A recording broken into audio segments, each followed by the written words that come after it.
What is up, ladies and gentlemen, YouTube? That's right. I'm Chris Smith, and today I'm going to be talking about Colony, Season 1, Episode 3. Stay to the end, please, and don't be a dick or an asshole, and watch the entire fucking video. So let's get this thing started, if you didn't know already. So the basic plot of this episode is Kate pretty much is on her first mission for the Resistance. That's our basic plot. I'm not going to spoil too much, but we're going to get to this thing right here, right now. So this episode pretty much kicks off with this guy on the radio. He's pretty much detailing some events and how we should rise up against the occupation, and that's pretty much what happens. I enjoyed the guy on the radio, and I was wondering what was his whole point, but eventually the military kind of tracks him down, and then you realize that this guy says, "We are Geronimo, I am Geronimo," and then I was just like, Geronimo is not only a name, but Geronimo is the name of the guy that I guess is kind of like this rebel of sorts that's spray painting his names across, the city and whatnot. I was like, okay, sure. I enjoyed his character. It kind of reminded me of like Woody Harrelson in 2012. If anybody remember his character, kind of detailing the events.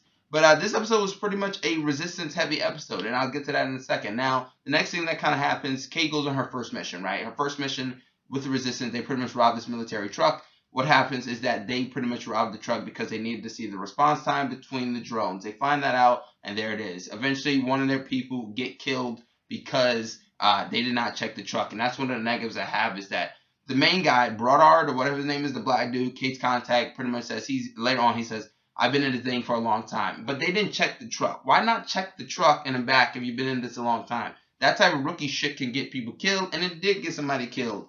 It got the Asian guy killed, and they finished him off. And that's kind of what the resistance showed in this episode, was that they are willing to pretty much put anybody down as long as they do not ruin their cause. And the cause is pretty much to ruin the occupation. But eventually, Will and Carl Weathers, they kind of track this shit down, and then eventually they link up this guy's death with the resistance. They're like, he's a resistance contact. They find the resistance warehouse, and then he kind of links it to the resistance, and there that kind of happens. I enjoyed what I really enjoyed about this episode was that we did get to see more of the resistance. We saw how the occupation works last week. This week we actually got to see how the resistance work, and I enjoyed seeing that. You see, they're more cold-hearted. They're willing to kill anyone really, as long as they get in the way, especially if they're going to ruin what they're trying to do. And that was interesting trying to see. And then eventually after that robbery, Kate kind of has a mental breakdown, so like she can't adjust to this thing, and then eventually they realize when Will and Carl Weathers does track down the resistance whereabouts, they have a bit of a shootout. They kind of confront Kate. They say, "Okay, Kate, you either gotta make Will investigation go south and mess with it a little bit, or we're gonna have to put him down. Because if he's not an asset, he's an enemy, and that's some fucked up shit." And also, for me personally, like I said, also Will's son, he finds a tunnel, right? If I'm correct, the tunnel leads to outside of the walls. And I was just like, okay, if that leads outside of the walls, then that could be interesting. They could get their son out, then they could play the senator, and they could have almost like a whole bunch of kind of everybody working on each and every side, and that could actually work to their advantage. But yeah, I didn't really have a problem with this episode. I thought Sarah Wayne Callies, whatever her name is, Kate, for the person Lori that plays Kate, I was just like, yeah, I thought she was doing good in this episode. She proved it up. But yeah, I thought this episode was very fast and kind of quick, and I didn't have a problem with it.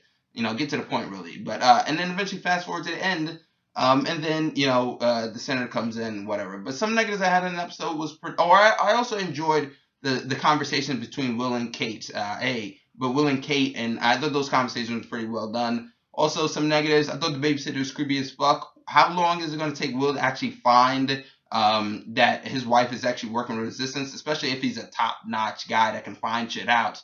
It really doesn't make any sense. Also, like I said, they didn't check the truck. Why didn't they check the truck? That didn't make any sense if they're experienced.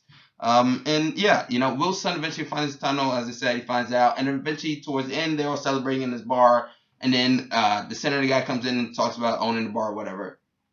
Eventually, Kate kind of has this problem with Will, and she kind of just yells at him. I'm just like, what are you getting in this guy's face for? Especially when you know what you're dealing with the resistance, and you're playing him. You're not telling him your thing. It's like, what?